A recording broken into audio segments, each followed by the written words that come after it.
Boa noite a todos.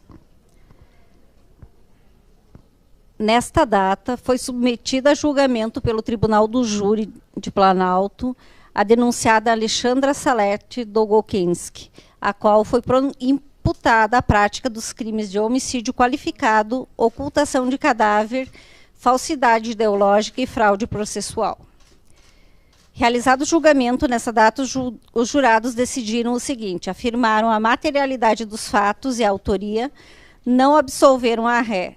Quanto ao homicídio, reconheceram a incidência das qualificadoras do motivo torpe, motivo fútil, do meio cruel e recurso que dificultou a defesa da vítima. Isso posto, o Tribunal do Júri da Comarca de Planalto condena a ré Alexandra Salete Dolgokenski, qualificada nos autos, como incursa no artigo 121, parágrafo 2º, incisos 1, 2, 3, 4 e parágrafo 4º, segunda parte, combinado com o artigo 61, inciso 2, a linha E, todos do Código Penal, e com incidência do artigo 1º, inciso 1, da Lei 8.072, de 90. Artigo 211, com as agravantes do artigo 61, inciso 2, alíneas B e H, todos do Código Penal. Artigo 299, com a agravante do artigo 61, inciso 2, a linha B, todos do Código Penal, e fraude processual, artigo 347 do Código Penal. Decidida, pois, a tipificação da conduta da ré, passo a aplicar-lhe a sanção merecida de acordo com o disposto no artigo 492, inciso 1 do Código de Processo Penal e do artigo 59 do Código Penal. Homicídio. No caso, os jurados reconheceram a incidência de 4 qualificadoras, quais sejam motivo torpe, motivo fútil, meio cruel, dissimulação e recurso que dificultou a defesa da vítima, bem como a causa de aumento em razão do crime ter sido praticado contra a pessoa menor de 14 anos. Assim, a qualificadora de motivo torpe será utilizada para indicar o tipo qualificado, as demais como agravantes. A culpabilidade como fundamento... Neste momento, a culpabilidade deve ser compreendida como juízo de reprovação da conduta, ou seja, aprecia-se o menor ou maior grau de censura do comportamento da pessoa acusada, que no caso excede ao normal. Com efeito, a conduta de vestir o corpo do filho com a mesma roupa que ele estava no dia anterior, atentar para ocultar também o par de chinelo e os óculos, e depois dizer que ele havia levado consigo R$200 que estavam dentro da Bíblia, revela que a acusada agiu com frieza, pensando nos mínimos detalhes, com o objetivo de eximir-se da responsabilidade. Nas 3 oportunidades em que foi formalmente ouvida, antes de indicar a localização do corpo, nos dias 15/5, 16/5 e 25/5, não apenas sustentou a versão do desaparecimento, mas também, e de forma sutil, tentou incriminar outras pessoas, inclusive seu irmão. Após matar e ocultar o corpo e comunicar à autoridade policial o desaparecimento do filho, fez o uso de redes sociais e dos meios de comunicação para fazer apelos e mobilizar a sociedade na busca de Rafael, quando sabia que ele estava morto e o corpo a poucos metros de sua casa. A acusada não possui antecedentes criminais. A conduta social da acusada é presumidamente normal. A personalidade, que se refere aos aspectos morais e psicológicos e a conduta, e resulta da análise do seu perfil subjetivo, cujo objetivo é aferir a existência de caráter voltado à prática de infrações penais. A análise independe de perícia e deve ser realizada de acordo com o livre convencimento motivado, com base nos elementos probatórios constantes nos autos. No presente caso, se revela normal.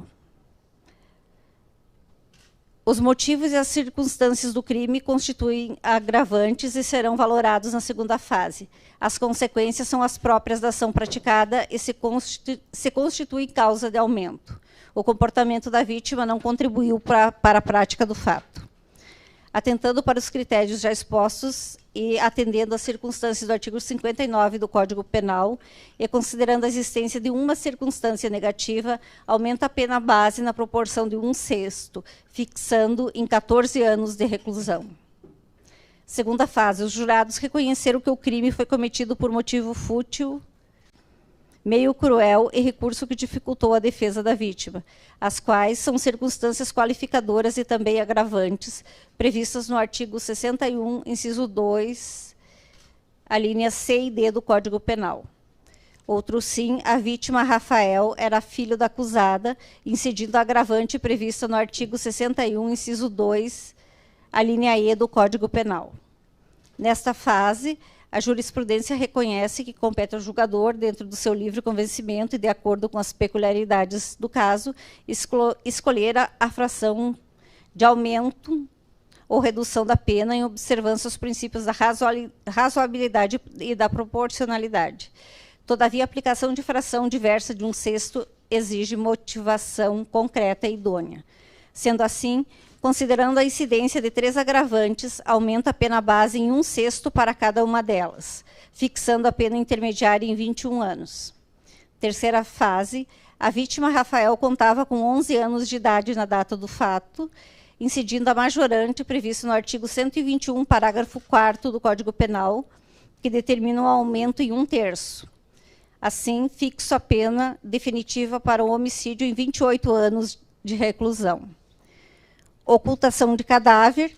Na primeira fase, não há circunstâncias negativas, motivo pelo qual fixo a pena base em 1 ano de reclusão. Na segunda fase, Rafael era filho da acusada e contava com 11 anos de idade na data do fato. Demais disso, o crime foi cometido para assegurar a impunidade do crime de homicídio, incidindo as agravantes previstas no artigo 61, inciso 2, B, E e H do Código Penal. Outro sim, a acusada confessou a prática deste crime, motivo pelo qual incidente a atenuante de confissão espontânea prevista no artigo 65, inciso 3, a linha D do Código Penal.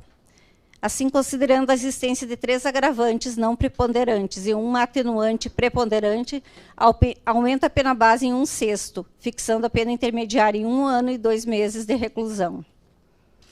Terceira fase, não há causas de aumento ou de diminuição da pena a serem consideradas, fixo a pena definitiva em 1 ano e 2 meses de reclusão.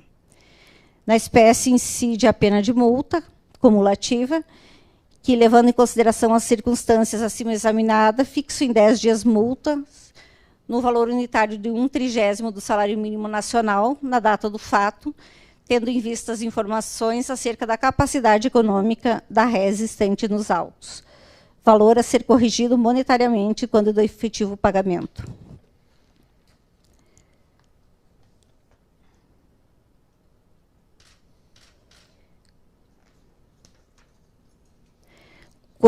Quanto ao crime de falsidade ideológica, não há circunstâncias negativas na primeira fase, motivo pelo qual fixo a pena base em 1 ano de reclusão. O crime foi cometido para assegurar a impunidade do crime de homicídio, incidindo a agravante prevista no artigo 61, inciso 2, a linha B do Código Penal.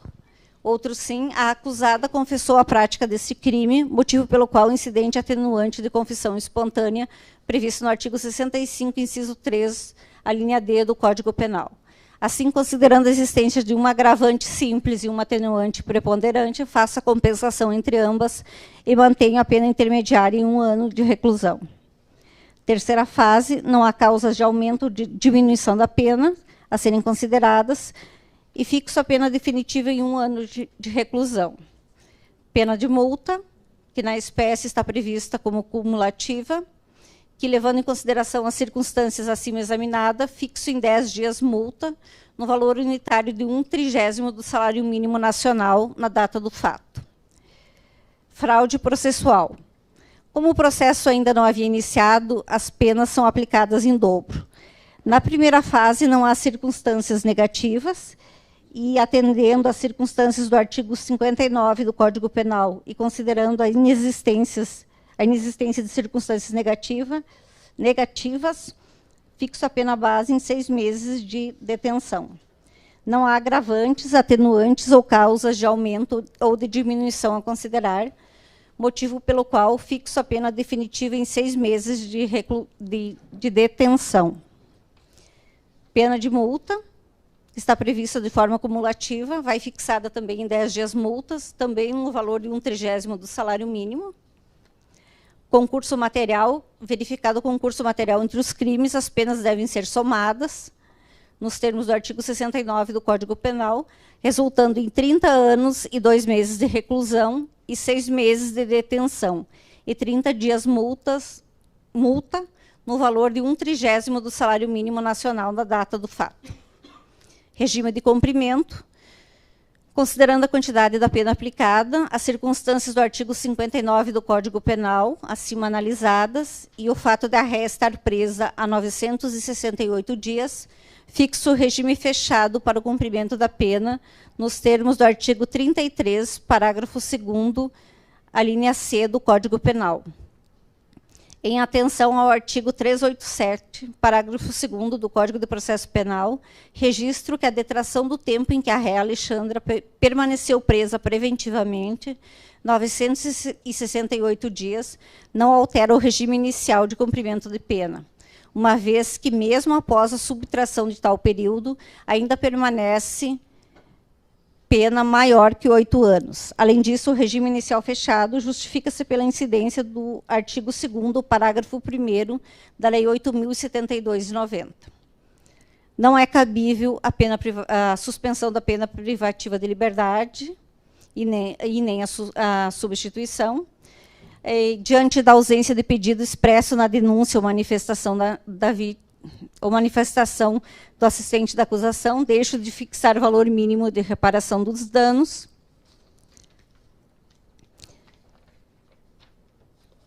Permanecem íntegros os fundamentos expostos na decisão do evento 1174, proferida no dia 2 de dezembro de 2022, ou seja, há pouco mais de 30 dias, as quais são reforçadas pela condenação proferida pelo corpo de jurados nesta data, motivo pelo qual mantenho a prisão preventiva da ré. Provimentos finais. Após o trânsito em julgado da sentença, forme-se o PEC definitivo e, por hora, forme-se o PEC provisório encaminhando-se ao juízo da execução.